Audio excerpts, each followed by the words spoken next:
नरेंद्र मोदी जी के नेतृत्व रूप में जो देश को आगे बढ़ाना चाह रहे हैं, किसान, देश के किसानों को उत्थान करना चाह रहे हैं, आम व्यक्ति के, गरीब व्यक्तियों की योजना बनाई जा रही है। जो ये लोग गुमराह करने वाले पहले उस समय कहां थे? उनको तो 65 साल 60 साल तक राज करने का अवसर मिला था। उस 60 साल के अंदर उन लोगों को क्यों याद नहीं आया? मेरी बहनों के आंसू पहुंचने के लिए उज्ज्वला गैस होनी चाहिए, गरीब व्यक्ति के पक्का मकान बनना चाहिए, उनको क्यों नहीं उस समय याद आया? उन लोगों को लाइट गांव गांव तक, घर घर तक पहुंचनी चाहिए, उस समय उनको क्यों याद नहीं आई? ये लोग वही है। मेरे युवा साथियों से कहना चाहता हूं, जो युवाओं के लिए 3500 रुपए बेरोजगारी भत्ता कहकर गए थे, कहा था कि हम 3500 रुपए बेरोजगारी भत्ता देंगे। कहां है उनका 3500 रुपए बेरोजगारी भत्ता? लेकिन अब देश के प्रधानमंत्री आदरणीय नरेंद्र मोदी जी ने मेरे देश के युवाओं को आगे बढ़ाने का संकल्प लिया है। प्रधानमंत्री आदरणीय नरेंद्र मोदी जी ने जैसा कि बहुत महत्वपूर्ण योजना प्रारंभ की, जिससे मेरे छोटे जो युवा साथी हैं उनको रोजगार मिल सके, वो राष्ट्रभक्ति उनके अंदर जागृत हो सके और वो एक अनुशासित सिपाही बनकर देश की सेवा कर सके और उस तरह से उनको रोजगार भी मिले। इसके लिए अग्निवीरों की जिस तरह से योजना प्रारंभ की गई, आज अग्निवीर नाम शब्द लेते ही एक अगर जेल में आता है तो प्रत्येक व्यक्ति को गर्व होता है कि मैं वीर हूं। और एक ऐसा अग्निवीर योजना प्रारंभ की गई और मुझे कई मेरे युवा साथी मिले, उन्होंने कहा कि बहुत अच्छी योजना है। और वो जैसा कि मैं जानता हूं कि आपको पता है, कई लोग मेरे पास में आते हैं कि हमारे को, हम जोधपुर के अंदर पढ़ रहे हैं या अन्य स्थान पर पढ़ रहे हैं, हमारे को साइड में कोई एक चपरासी की नौकरी दिला दो या हमारे को कहीं पर चौकीदार की नौकरी लगा दो, एम्स जैसी जगह पर। वो इस तरह से पास में कुछ करना चाहते हैं मेरे युवा साथी। उन युवाओं के लिए एक बहुत बड़ा अवसर देने का काम किया। मेरे युवा साथी कहते थे, जब भी मैं मिलता था, कहते थे कि हमारे सेना की भर्ती की नौकरी खोली जाए। आज प्रधानमंत्री आदरणीय नरेंद्र मोदी जी ने भर्ती को खोलने का काम किया। इसके अंदर जितनी भर्ती होगी उसके अंदर 25% को स्थायी किया जाएगा। उनको स्थायी 4 साल तक लगातार उनको सैलरी मिलेगी और पहले साल के अंदर उनको 30,000 रुपए मिलेंगे। पहले महीने से ही उनकी प्रारंभ हो जाएगी। 1 महीना तक उनको 30,000 रुपए मिलेंगे और 30,000 में उनके 9,000 रुपए सरकार अपने फंड में जमा करेगी ग्रेच्युटी के तौर पर और 9,000 रुपए सरकार उनको देगी। इस तरह से 30,000 उनके हाथ में देगी और उनकी 21,000 रुपए उनको हाथ में मिलेंगे। 21,000 उनके हाथ में उस समय पहले ही महीने से दे दिए जाएंगे और 9,000 रुपए उनके जमा होंगे और 9,000 भारत सरकार उनके जमा करेगी। ऐसे करके उनको 39,000 रुपए पहले ही महीने के अंदर उनको मिल जाएंगे। इस तरह से उनके दूसरे साल के अंदर उनको 33,000 रुपए दिए जाएंगे और 33,000 में 23,100 रुपए उनके हाथ में जाएंगे और 9,900 रुपए उनके ग्रेच्युटी के तौर पर उनको मिलेंगे और 9,900 रुपए भारत सरकार उनको देगी। ऐसे करके उनके 42,900 रुपए उनको मिलेंगे। इस तरह से तीसरे वर्ष के अंदर उनके 36,500 रुपए मिलेंगे। उसके अंदर 25,000 और 580 रुपए उनके हाथ में आएंगे और 10,950 रुपए उनके ग्रेच्युटी के तौर पर उनके जमा होंगे। इतने ही पैसे भारत सरकार देगी।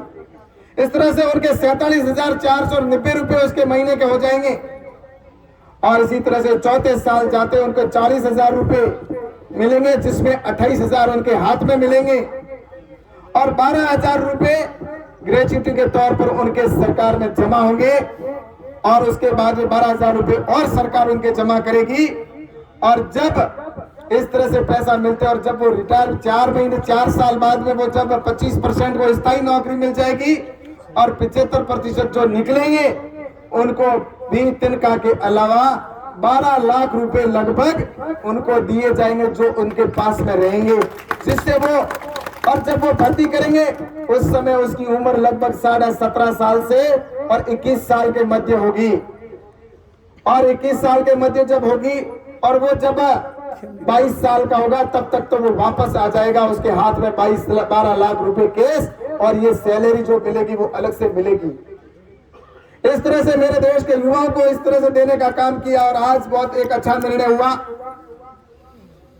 और मैं आपको कहना चाहता हूं, ये युवा जब जाएगा वहां पर तो उनको शिक्षा भी, वहां पर स्किल भी दी जाएगी, उनको ट्रेनिंग भी दी जाएगी, वहां पर सिखाया भी जाएगा।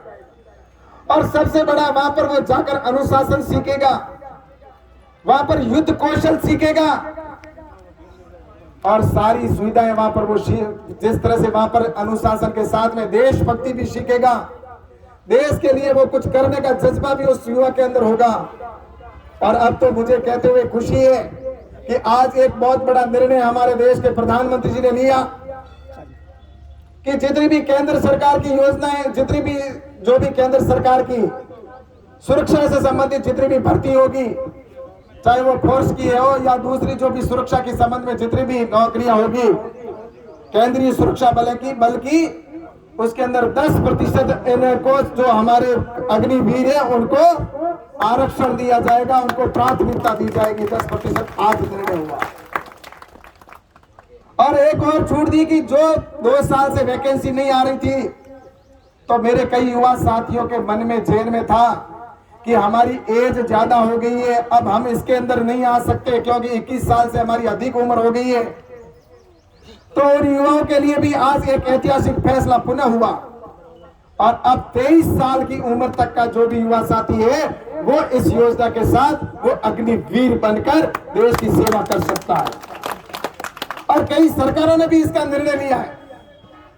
आज चाहे उत्तर प्रदेश की सरकार हो, चाहे मध्य प्रदेश की सरकार हो, चाहे हरियाणा की सरकार हो, चाहे गुजरात की सरकार हो, चाहे आसाम की हो या उत्तराखंड की सरकार हो, उन्होंने भी निर्णय लिया है कि जो भी हमारी भी फोर्स की जो सरकार है, जो हमारी यहाँ की भर्तियां होगी उनके अंदर अग्निवीरों को हम प्राथमिकता में आरक्षण देकर और उनको भी भर्ती करने का काम करेंगे। कई ऐसी प्राइवेट कंपनियां भी है जिन्होंने भी आगे बढ़कर कहा है कि अग्निवीरों को हम प्राथमिकता में रखेंगे। और मैं आपको बताना चाहता हूं कि आने वाले समय के अंदर ये अग्निवीर देश की रक्षा करने में सबसे आगे होंगे। देश का जो आज मैं आपको कहना, कुछ लोगों जिस तरह से भ्रमित करने का, युवाओं को गुमराह करने का काम कर रहे हैं और वो जिस तरह से कहने का काम कर रहे हैं, उनको प्रयास कर रहे हैं, मैं कहना चाहता हूं युवा साथियों से कि किसी के बहकाव में आने की आवश्यकता नहीं है, क्योंकि अपने देश की हम सब की जिम्मेवारी, हमारा देश हमारा आगे बढ़ रहा है। और आज जिस तरह से मैं आपको बताना चाहता हूं, आज देश के अंदर ऐसी शक्तियों को मजबूत करने की आवश्यकता है। आज यूक्रेन के अंदर युद्ध हुआ, जब यूक्रेन का युद्ध हो रहा था पूरे यूक्रेन के लोग देश को छोड़कर भाग गए। भाग किस लिए गए कि उनके पास में युद्ध कौशल नहीं था, सीखे हुए नहीं थे, इसलिए उनके पास हथियार भी अगर दे दे सरकार तो भी क्या चलाए।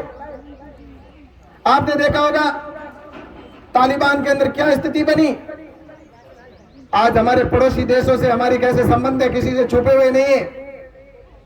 कल अगर जाने ना जाने कोई ऐसी स्थिति बन जाती है तो मेरे ये अग्निवीर साथी है वो इस युद्ध कौशल के अंदर भी सक्षम होंगे और वो उनका मुकाबला करने के लिए बाहर बॉर्डर पर भी हमारे देश के सैनिक खड़े होंगे तो देश के भीतर भी हमारे ये अग्निवीर खड़े होंगे। आज दूसरे देशों के अंदर, अगर यूरोपियन कंट्री के अंदर देखा जाए तो वहां पर तो जो युवा साथी है उनको उनके परिवार के लोग युद्ध कौशल सीखने के लिए और अनुशासन सीखने के लिए सेना के अंदर निःशुल्क भर्ती करने का काम करते हैं कि किसी भी तरह से उनकी निःशुल्क भर्ती हो जाए ताकि वहां से राष्ट्रपति और अनुशासन सीखकर वो युवा बाहर आए। लेकिन आज मेरे देश के प्रधानमंत्री आदरणीय नरेंद्र मोदी जी ने यह निर्णय लिया, तब निश्चित रूप से कुछ लोगों के पेट में मरोड़े आ रहे हैं और जो लोग देश को कमजोर करना चाहते हैं उन लोगों को ये कतई मंजूर नहीं है कि ऐसी योजना लागू हो जाए। और मैं कहना चाहता हूं कि जो नए रिफॉर्म जो आ रहे हैं उनको क्यों ये बर्दाश्त नहीं करना चाहिए, बर्दाश्त नहीं कर रहे। ये तो जिस तरह से देख लीजिए कि आप नई रिफॉर्म ये आए कि इस तरह से परिवर्तन होना चाहिए, उन्होंने 60 साल कुछ किया नहीं, लेकिन अब ये लोग जब देश के अंदर कुछ अच्छा होने लगता है तब इनको बना जिस तरह से बवाल करने का काम कर रहे हैं। और ये कहां कहां पर हो रहा है ये भी मैं बताऊं। राजनीतिक षड्यंत्र के तौर पर जब किसान आंदोलन हुआ तो यूपी को टारगेट बनाया और पंजाब को टारगेट बनाया, क्योंकि भविष्य में वहां पर चुनाव होने वाले थे। और अभी भी बिहार को बनाया जा रहा है, राजस्थान को बनाया जा रहा है टारगेट, क्योंकि यहां पर भी भविष्य में चुनाव है, दूसरी जगह तो नहीं हो रहे। और दूसरी तरफ इनको यह भी था, इस तरह से मैं कहना चाहता हूं कि इस तरह से देश के अंदर अब ये लोग जो विरोध करने वाले, आग लगाने वाले, मैं कहना चाहता हूं मेरे युवा साथी नहीं हो सकते। देशभक्त कभी ऐसा गलत काम नहीं कर सकता जो देश की सीमा पर जाने वाला। मैंने मीडिया के अंदर भी कई जगह चित्र फोटो देखे, उसमें वो जो लोग हैं जो 30-25 साल से अधिक उम्र के लोग हैं वो ऐसा काम करते दिख रहे हैं। जिनकी कम उम्र के युवा साथी मैंने बहुत कम संख्या के अंदर देखे, क्योंकि मेरे देश के युवाओं के अंदर राष्ट्रभक्ति है, वो युवा साथी है, वो उनके मन में है। वो कभी आग लगाने का काम या ट्रेन को आग लगाने का, राष्ट्र की संपत्ति को नुकसान नहीं कर सकता। लेकिन ये जो नुकसान करने वाले मुखौटे के रूप में वो लोग हैं जो मुंह के ऊपर अपना कपड़ा बांधकर जो 3 दिन पहले जो निकले थे और अब वो कहां चले गए, जिन्होंने गांव गांव में और आग लगाने का काम किया था, वही लोग पुनः आकर